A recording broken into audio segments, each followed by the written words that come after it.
ધન્ય છે તારી જનેતાને, તમારા માતા પિતાને ધન્ય છે. આ શબ્દો તમારે સાંભળવા હોય ને સાહેબ, એટલે અમુકને આખી જિંદગી નીકળી જાય, અમુકને બહુ મોટું સમાજ માટે કામ કરવું પડે, ખૂબ પૈસા કમાવા પડે અને બહુ બધું કરવું પડે. મેં કાંઈ નથી કર્યું. મેં ખાલી મારી આંખ સામે 2-3 દિવસ પહેલા એક પ્રસંગ બન્યો, એ મેં બોલીને યુટ્યુબમાં મૂક્યો અને ફેસબુકમાં મૂક્યો, બરાબર. તો એમાં મને બહુ બધી કોમેન્ટ્સ આવી છે, લગભગ 1.5 લાખ જેટલા વ્યૂઝ આવ્યા છે. એમાં 4 થી 5,000 પ્લસ કલાક જોવાયેલો વિડીયો છે. 5,000 કલાક એટલે તમે 24 કલાકનો દિવસના લેખે ગણો તો 208 દિવસ આપણો વિડીયો જોવાઈ ગયો છે અને હજી કન્ટિન્યુ ચાલુ છે. તો હવે વાત એ કરવી છે કે એમાં અમુક કોમેન્ટ્સ આવી છે. તો એ કમેન્ટ્સ હું તમારી સામે રજૂ કરવા માંગુ છું, કેમ કે કોમેન્ટ્સ મને રજૂ કરવા જેવી લાગે છે. તો પહેલી કોમેન્ટ્સ એ છે કે વાહ દોસ્ત, એક જમાના પછી લાગણીશીલ માણસની વાત સાંભળીને દિલ બાગબાન થઈ ગયું. ધન્ય છે તમારી જનેતાને, બરાબર. હવે આ કોમેન્ટ આવી એક છે, મારી જનેતાને ધન્ય કહેવી, પણ બીજા 2-3 કોમેન્ટ છે હું અહીંયા મૂકું છું, તમે જોઈ લેજો. ભાઈ મારી મતલબમાં એવી લાગણીશીલ માણસની વાત જ નથી. મારી સામે જે પ્રસંગ બન્યો એ મેં તમને કીધું અને મને કેવા જેવું લાગ્યું, જે સમાજમાં આપણે જોઈએ છીએ એ મેં રજૂ કર્યું. અને તમારો ખૂબ ખૂબ આભાર કે તમે આ રીતના શબ્દોનો ઉપયોગ કર્યો, જનેતાને ધન્ય છે એમ. એટલે સપોર્ટ કરતા રહેજો આવી રીતે, અને ચેનલને સબસ્ક્રાઇબ અને શેર પણ કરી દેજો. Thank you.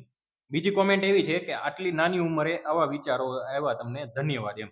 એટલે આમાં જો સાહેબ, હવે નામ નથી ખબર, ઉંમર કોઈ પણ હોય, વિચાર સારા હોય એટલે અત્યારે લગભગ 5, 6, 7 વર્ષના છોકરાઓ પણ ખૂબ મહાન એવી વાત કહી જાય છે, મોટી વાત કહી જાય છે. તો હું તો હજી 30 વર્ષનો થઈ ગયો છું, એટલે આવ્યા બધા વિચારો તો ભાઈ સમાજમાં જોયેલું હોય એટલે તમને આવે ને મને આવે, સ્વાભાવિક વાત છે, બરાબર. ત્રીજી કોમેન્ટ એ છે કે આ સમયમાં નાના મોટા પ્રસંગ ઘર આંગણે જ કરવાના હોય છે, સમય જોઈને ચાલવું પડે. પ્રસંગ બિલકુલ વ્યાજબી ભાવમાં થઈ જાય, પણ વધારાના અને દેખાદેખીના અને અર્થ વગરના ખર્ચને લીધે માણસને હેરાન થવું પડે છે. ભાઈ બહુ સાચી વાત કીધી. અત્યારે આપણે કોઈ પણ પ્રસંગ હોય, હવે નાનો મોટો પ્રસંગ હોય ને સાહેબ, હવે લાડવા લઈને આવતા હોય ને, લાડવા લઈને, તોય તે ફાર્મમાં જવાનું હોય.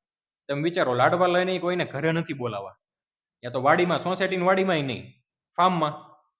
એટલે ન્યાય જમણવાર, પહેલા આપણે લાડવા લઈને જતા ને સાહેબ, નાસ્તો કરાવી દેતા, પેંડા અને ચેવડો ને એવું બધું, બરાબર. અત્યારે જમણવાર થઈ ગયું.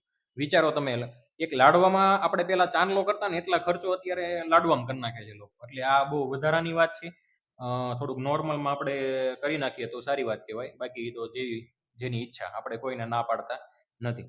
મીડિયાનો ખૂબ સરસ ઉપયોગ કર્યો અને ખૂબ સરસ વાત છે. મીડિયાનો ઉપયોગ આપણે સારા કામ માટે જ કરવાનો છે અને આપણે સારું કામ કરીએ છીએ, બરાબર. પણ અત્યારના લોકોને કેવું જોવું છે, આમ વલ્ગારિટી જોવી છે. લેડીઝ હોય ને કોઈ પણ, આમ બરાબર, છોકરી હોય ને આમ વલ્ગર, આમ થોડુંક આમ ક્લિવેજ બતાવે ને એટલે લોકો તરત ત્યાં ઉભા રહી જાય. હું અત્યારે કેટલા 2-3 મિનિટથી બોલું છું ને, બરાબર, અડધામાંથી અડધું જોઈને વહી ગયા છે, બરાબર. તમે ઊભા છો તો તમારો ખૂબ ખૂબ ધન્યવાદ. એટલે લોકોને અત્યારે બોડી, છોકરીઓની બોડીની ક્લિવેજ ને એવું બધું જોવું છે. કોઈ માણસ સારું બોલતો હોય ને તો ત્યાં કોઈને ઊભું રહેવું નથી, તરત ચાલવા મળવું છે, બરાબર. સ્ક્રોલ કરી દે સીધો, આ વિડીયો આપણે નથી જોવો એમ, બરાબર. એટલે ધન્યવાદ તમને પણ.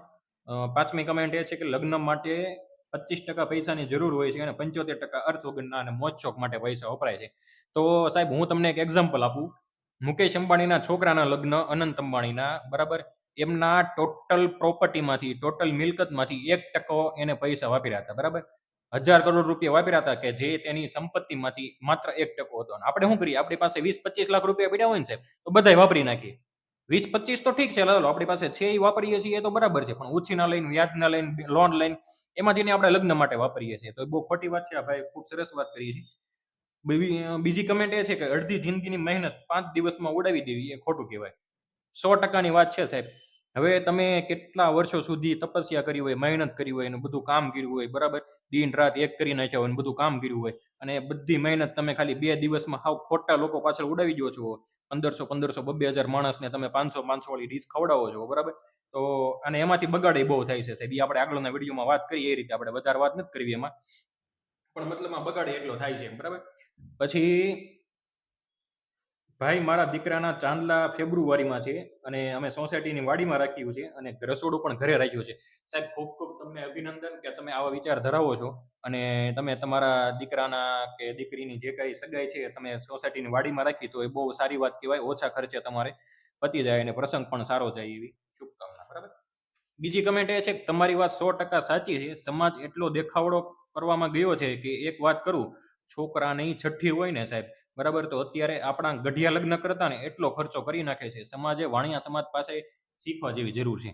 તો આ ભાઈએ ખૂબ સારી વાત કરી કે ભાઈ અત્યારે આ છોકરાની છઠ્ઠી હોય ને, છઠ્ઠી બરાબર, મેં તમને કીધું એમ આગળ લાડવા વાળું, છઠ્ઠીમાં જેટલો ખર્ચો થાય ને એટલામાં આપણા બાપ દાદા પહોંચી જતા. એ વખતે ભલે પૈસાની કિંમત મોટી હતી, અત્યારે પૈસો રૂપિયો નાનો થઈ ગયો, પણ તોય અત્યારે સાહેબ છઠ્ઠીમાં એટલો ખર્ચો કરી નાખે છે ને એની વાત જાવજો, છઠ્ઠીમાં જમણવાર કરે, બરાબર. એટલે આ બધું ખોટું છે, વધારાનું છે.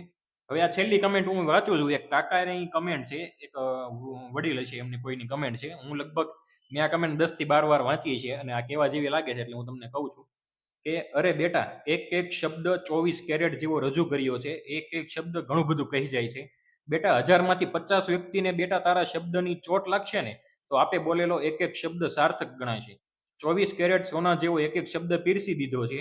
મરચું, રોટલો અને છાશ ખાઈ લઈએ પણ કોઈના જીવનની વાદ વિવાદ ના કરીએ. આપણા એક એક શબ્દને વધાવું છું. ખૂબ સરસ પીરસી દીધો છે શબ્દ બેટા. જય શ્રી કૃષ્ણ. તો આ કાકાને ખૂબ ખૂબ અભિનંદન ને ખૂબ ખૂબ ધન્યવાદ કે તમે આટલું બધું કીધું મને અને આટલું બધું મારો વિડીયો તમે ધ્યાનથી સાંભળ્યો. અને તમે એમ કીધું 1000માંથી 50 વ્યક્તિને બેટા તારા શબ્દની ચોટ લાગશે ને તો આ વિડીયો સક્સેસ જાય, બરાબર. તો હું તો 1000માંથી 50 પણ નથી કહેતો. મારો વિડીયો લગભગ 1.5 લાખ લોકોએ આજ સુધીમાં જોયો છે, અત્યાર સુધીમાં. એમાંથી ખાલી 2 થી 5 લોકો એવું માને ને ભાઈ આપણે આ વિડીયો સાંભળીને આપણે ભાઈ ફાર્મમાં લગ્ન નથી કરવા કે ઓછા ખર્ચામાં લગ્ન કરવા છે, ગામડે લગ્ન કરવા છે, તો આપણો વિડીયો સાર્થક ગણાય છે, બરાબર. હવે અહીંયા કોમેન્ટ સેક્શન પૂરું થાય છે. જો તમને મારો ટોપિક ગમતો હોય, વિડીયો ગમ્યો હોય અને સારો લાગ્યો હોય તો ચેનલને સબસ્ક્રાઇબ કરજો, ફેસબુકમાં પણ ફોલો કરી દેજો અને આ વિડીયોને બને એટલો શેર કરજો જેથી લોકો થોડાક જાગૃત થાય. જો કે આપણે કઈ મોટા માણસ નથી, મોટા કઈ આપણે શું કહેવાય પ્રધાનમંત્રી નથી, બરાબર. આ વિડીયો તમે લગભગ 6 થી 7 મિનિટથી જોવો છો તો તમારો ખૂબ ખૂબ આભાર અને ધન્યવાદ. Thank you.